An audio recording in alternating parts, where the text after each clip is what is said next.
Hello YouTube. Today we are going to be looking at Jumanji. The game. Yep, that's right. We're doing this all over again. Fine, let's take a look at the movie instead. No fun. Okay, so the movie starts off with people burying the game as it ominously plays music and saying that whoever finds this game, may God have mercy on his soul.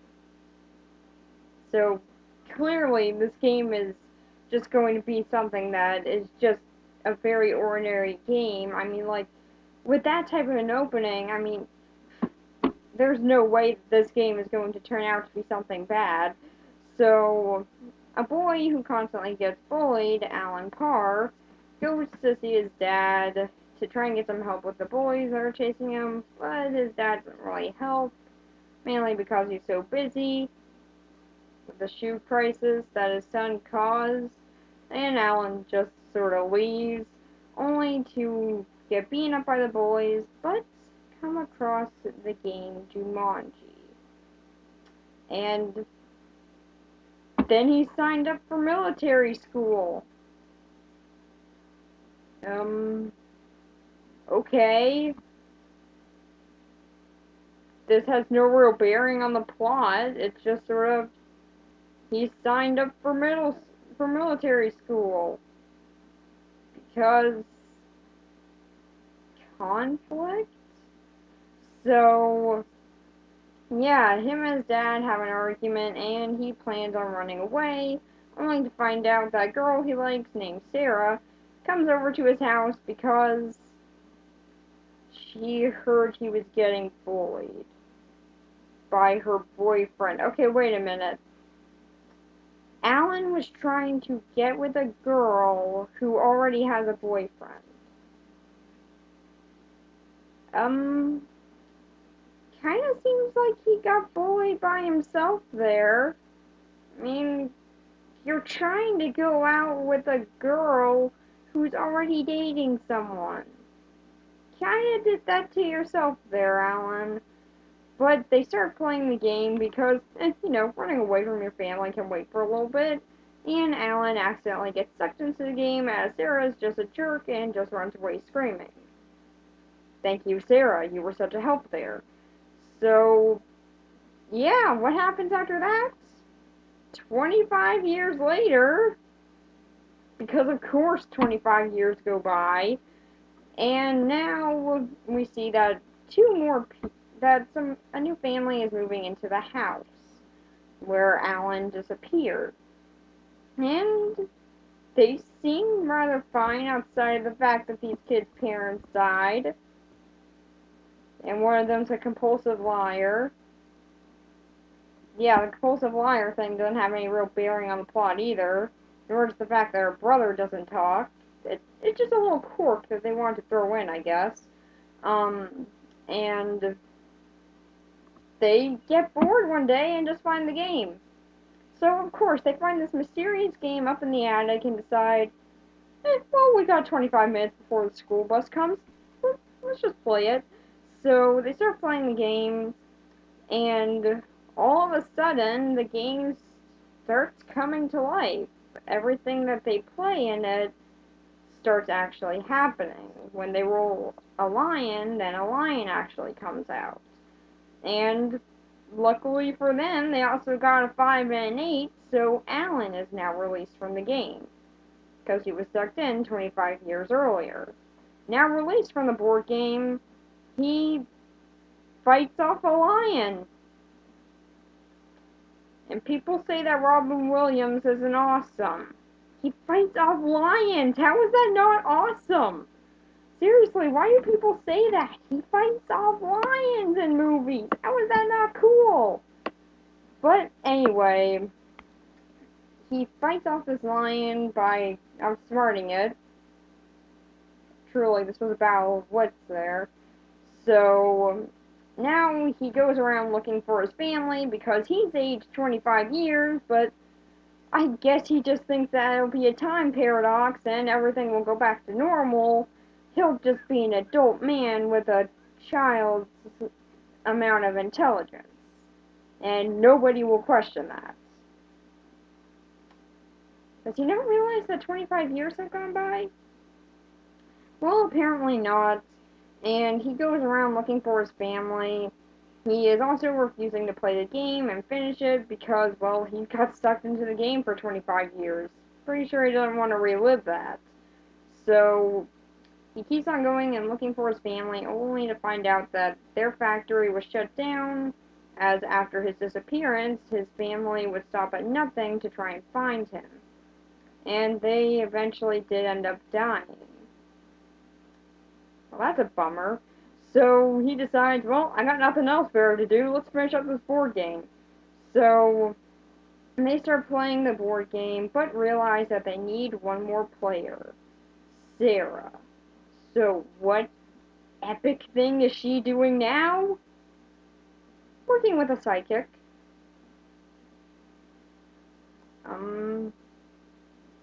Why?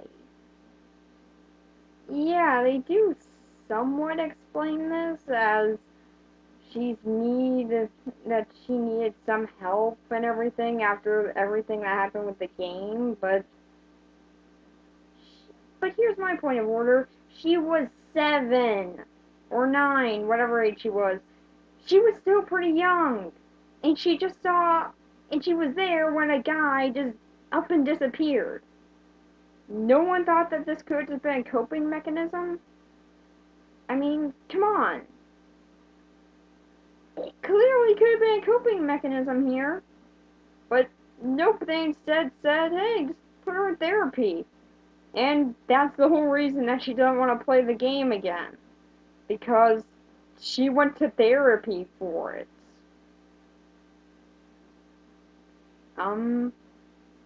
Yeah, I think that Alan's experienced a bit worse than you here, Sarah. You went to therapy, he was stuck in the game for 25 years fighting off things in the jungle. At the age of freaking 9! Yeah, I think he's kinda got you beat there. But nope, for some odd reason, she's the one who's the most hesitant on wanting to play the game again. Because of course she is. But eventually, they do get her to play the game in order to finally finish it. And as things keep on getting even more insane and much more imaginative, then they finally do end up finishing the game. And what happens? Everything resets.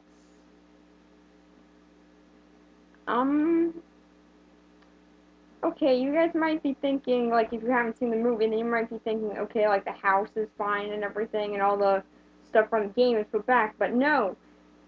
Instead, it takes them back to when Alan and Sarah were kids. How? Okay, I mean, I guess the game does say, like, everything will reset once it's finished, so I guess it does sort of make sense that would send them back there, but and the weird thing is, they still keep their memories of that time. Like, you would at least think that the game would alter it a bit, or at least remove some of their memories of stuff that could happen in the future. I mean, like, okay, Alan was stuck in the game this whole time, but Sarah wasn't. No, Sarah was out in modernization this whole time. Like, there could be so many things that she could interrupt with in history right now. But, nope. It'll just be perfectly fine. Everything that happened in those 25 years, she will just know. She might be going to therapy again, so either that or they just never talk about the experience outside with each other, because why wouldn't they do that? And they finally do get rid of the game by chaining it up and throwing it into a lake.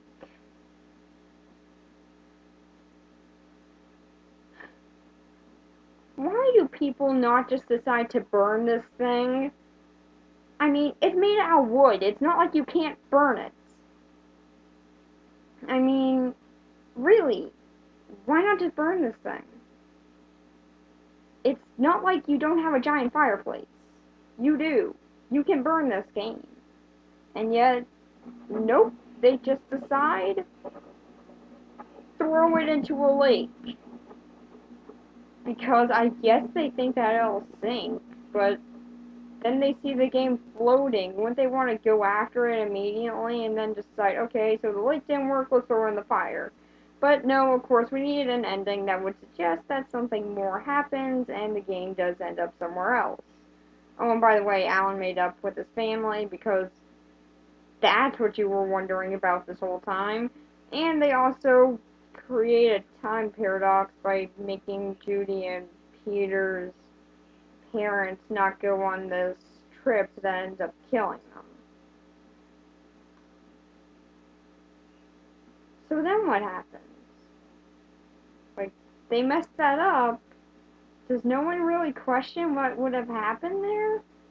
Like, do they ever hear about this storm that happened there? I think that they were on a boat or something where they died. Were they ever just like, hey, that giant storm happened right after. Thank you for not sending us, but how did you know that that was going to happen? Like, did anyone ever question that? I feel like this is a very commonly dodged topic.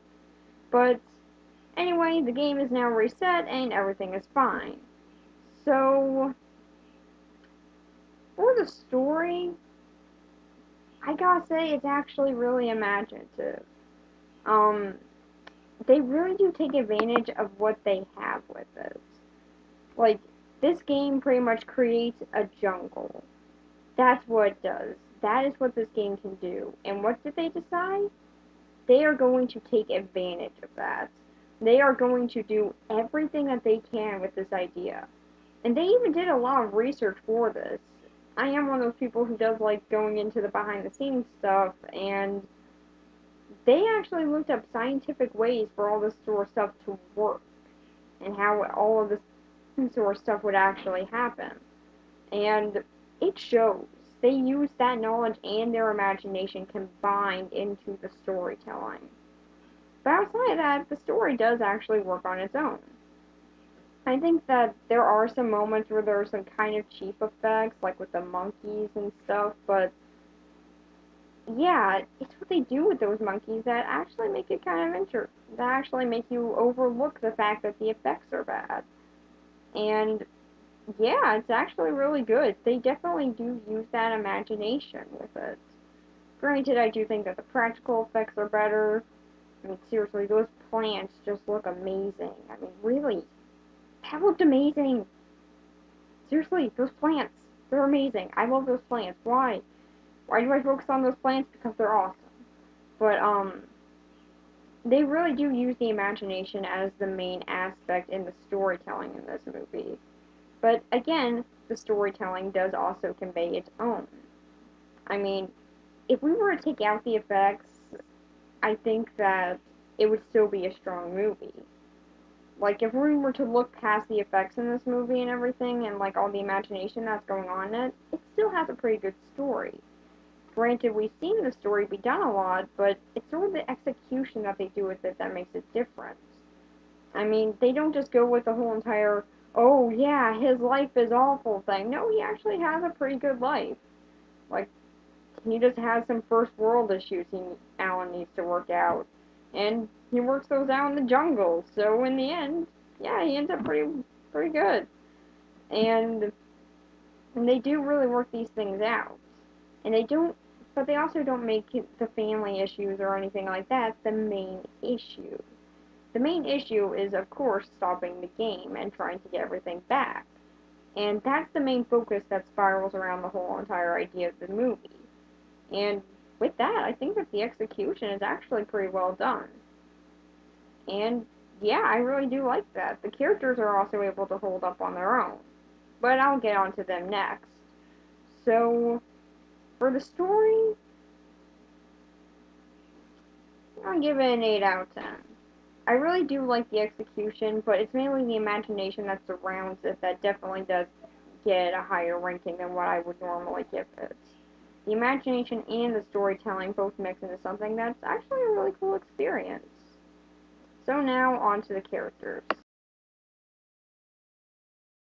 For the characters, we are of course going to start off with the main one, Alan Parr, who, I just gotta say it again, I know I've said this quite a few times, but Robin Williams is amazing. I mean, this guy's my favorite actor for a good reason. He really does know how to go into a range of many different acting roles, and this role is no different.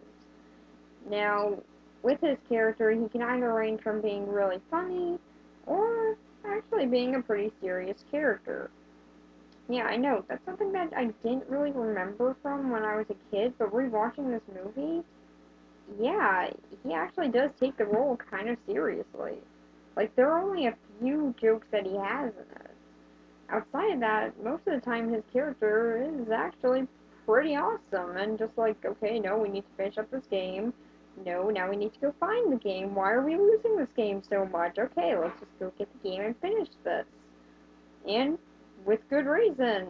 It does make sense why he would want all this to end. He was in this game for 25 years. But let's actually get on to talking about him. So, at first, he's not really that different. I mean, at first, he's just kind of the wimpy guy who's really afraid of stuff and isn't able to stand up to a bully. And I got kind of tired of that. But, as the movie goes on, and as he's stuck in the game, once he gets out, he is awesome. He fights off lions. Um, he's able to get away from alligators. He's being hunted by Van Pelt, and yet he's able to get away from them most of the time. The only time that he actually gives them up is so then no one else will get hurt. So yeah, he's actually a really good character, and he's also very likable. Now, sometimes you could get a character like this, and they would just sort of be cliched and everything. Be like, okay, they've been stuck in the jungle for years, like, they just want this to end. Well, okay, that's all they have to them. But no, this one actually does have a very good sense of likability to him. And yeah, we can even see his love for his family. And they didn't really get along that much, but when he does learn that they died and everything, it's actually a very touching moment. And he's just standing there at their grave, really upset about having learned this. And yeah, I do really enjoy how they played that out. It does actually seem like it is a very human reaction to it. Um, but then I do have just one question about his character. Did he ever actually go to military school? I mean, he comes back after leaving the game. He comes back and meets up with his family again, but they never say if he actually went to military school or not, did he? Like, they never really state that. Did he actually go there, even though he made up with his family and everything? Was his family just threatening to send him there, and they never actually thought about going through with it? Anyway, never really answered, but this is something I've always really wondered. Then we have Sarah, who, when I was younger, I really did find this character annoying. But oddly enough, as time went on, I actually got to like her more. Yeah, usually it's the exact opposite with me. Like, whenever I see a character that I kind of find annoying in a movie as a kid, I'll really find annoying as I'm older. Because, well, as time progresses, I'm just like, oh my god, just shut up, I don't care. Just go back on to the good stuff. But with Sarah, that's not really the case. I actually do kind of enjoy her. When I was a kid, I always just sort of saw her as that one who wouldn't really cooperate with anyone, and that kind of really annoyed me. But yeah, now that I'm older and looking back at it, I can kind of understand her placement. Um, she was stuck in therapy for 25 years after this, and everyone was sort of thinking that she was crazy after saying, "A game sucked up a kid! A game sucked up a kid!" And yeah, with good reason. I can see why people were calling her crazy after saying the game sucked him up.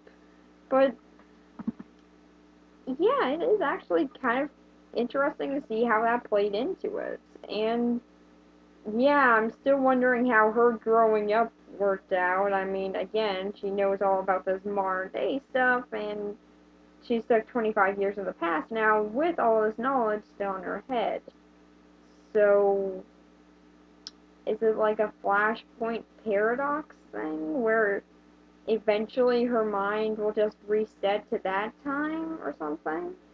And did they just like write down a little note like, okay, their parents died this way, make sure to remind them of that at a dinner party, at a Christmas dinner party? Like, is that what they did? I'm just gonna assume that that's what happened.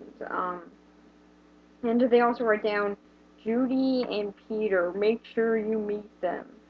Like, did that happen? And like little fragments of their memory still remained? I mean, like that's sort of the main thing that I think that the game might have done, but that's not really explained. But back on to Sarah actually. I do enjoy her character, although at times she is kind of whiny. Like, oh yeah, you were just stuck in the board game for 25 years.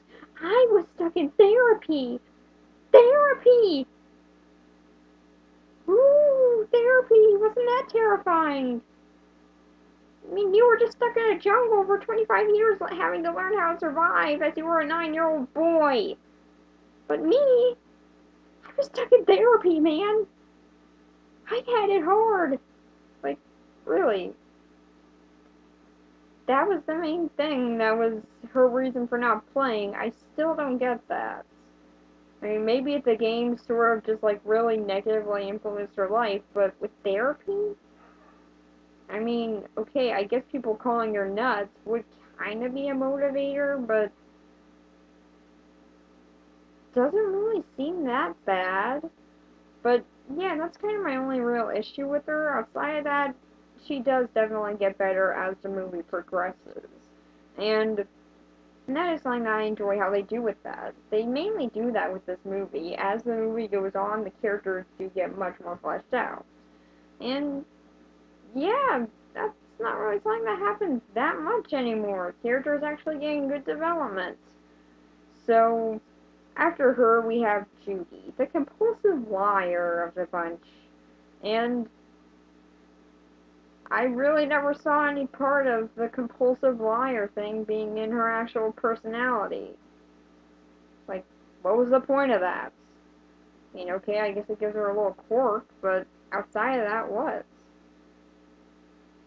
I mean, I thought it was gonna pay off with like her being the one who cheats or something, and then lying about it. Like maybe that's where it could have come in. Maybe that's what they had planned, but instead they changed it to Peter. So I really don't get the point in doing that. Where was that? But outside of that, she's actually a pretty good child actress. I do like how she plays the role, and yeah, I do actually pretty much enjoy her. She is kind of likable, and sometimes her lies are pretty funny, so she is more of the humor aspect of the movie, but yeah, I do still enjoy her. Um, then after her, we have Peter, who I think is definitely the better child actor in this movie. He does play more like someone who has experienced the death of his parents. Judy, you sort of just see it as, well, I mean, her parents died. Okay, that's pretty much her reasoning. And we never really learned if her compulsive lying came out of that, and that was just sort of her way of dealing with it. But I guess that could be where that came from. But outside of that, I don't really know. They never really say if she was ever one beforehand. It's just sort of like a little habit or something. But with Peter, I do think that he does take it much more harshly, and I think that that does make him a better character. he takes the death of his parents much more seriously. After the event, he hasn't talked at all outside of to his sister. And for some odd reason, that all changes when they start playing the game. So, yeah, again, no real point in that, just sort of like something that happens. But I think it does show that he did take it harder. And I think that does sort of work with him because he is younger. He would take that much harder. And it is a much more mature way of dealing with it. It's something that's kind of ironic. The older one deals with it in a more immature way, while the younger one deals with it in a more mature way. I never really got that, but for Peter, I do think that he is the one who I enjoyed more out of the two child actors, in which they both do really good. Like, the two child actors, they do great. I mean, they do very good, especially for child actors. Like, okay, they're not Haley Joel Osment, but they're still pretty freaking good. Like, I can sort of see a bit of Haley Joel Osment in them at times. So, yeah, they did pretty good with that. Um, then we have Carl, who, for some odd reason, is the butt of all the jokes in this movie. I never really got that. Like, why? Why is he the butt of so many jokes here? It just made me feel pretty sorry for him. Like, at one moment, he's just being, like, at first, he's a nice guy who had an issue with the shoe factory and everything and lost his job. But even out of that, he does try his best and even becomes a cop. But then what happens? Oh yeah, his cop car is destroyed. He almost loses his job because of that, because of all the issues going on in town. And he's even kidnapped. Also, his car does a Blues Brothers thing, so that's something. But I really just don't get it. Why make him the butt of so many jokes? I mean, he's not a bad character. I mean, he is actually pretty funny, and I do enjoy him. It's just, I really don't get it. Why make him the guy who has all the negative consequences out of all of this? I mean, okay, yeah, Alan and Sarah do get some of the bad end of the stick, but he lost his job. This doesn't even tie into the game. He just lost his job. I mean, okay, in the end, yeah, Alan does fix it, and yeah, that's pretty nice. I'm glad that he does get it all fixed up and everything, but still, I still felt really bad for him at first. Like, he lost his job because of this kid, and he even protected the kid after that. Then he sees the kid 25 years later, doesn't rat him out or anything. He actually just believes him for a little bit, and then Alan just kidnaps him and takes his car. I really don't get it. Why does this guy get all the bad luck? But yeah, that is still kind of funny how he does get all the bad luck and everything. I just never really got why. Like, why him specifically? I guess that it's kind of a running gag, but it's kind of harsh. I mean, like, there's one guy, a nice guy, who is protecting people as a cop. Why give him such a hard time? I don't know, but I mean, he's not a bad character. He still is likable. I mean, there are a lot of other characters I've seen in movies that have gotten a similar type of bad end of the stick at all the time sort of thing, but I didn't care because I didn't like them. But Carl, yeah, I do like him, so I do feel kind of bad for him. So, yeah, he's a good character. After that, we have Van Pelt, who... Oh my gosh, okay, Van Pelt. Wow, this is probably one of the main antagonists of the movie outside the game, and this guy is just a lot of fun. That's really all I gotta say about him is that he is fun. He's just an enjoyable character. Whenever he's on screen, he always seems to get me to be interested in what he's doing. He's still a fun character to me, even to this day. I do really enjoy him, and I do kind of like that he's slightly over the top. Just slightly, just enough that it seems like it's a good enough character. Oh, there are some of his motivations that don't make any sense, like, they seem to have a history, him and Alan, but then they kind of just state that it's like a thing for the game. So did they ever fight inside the game?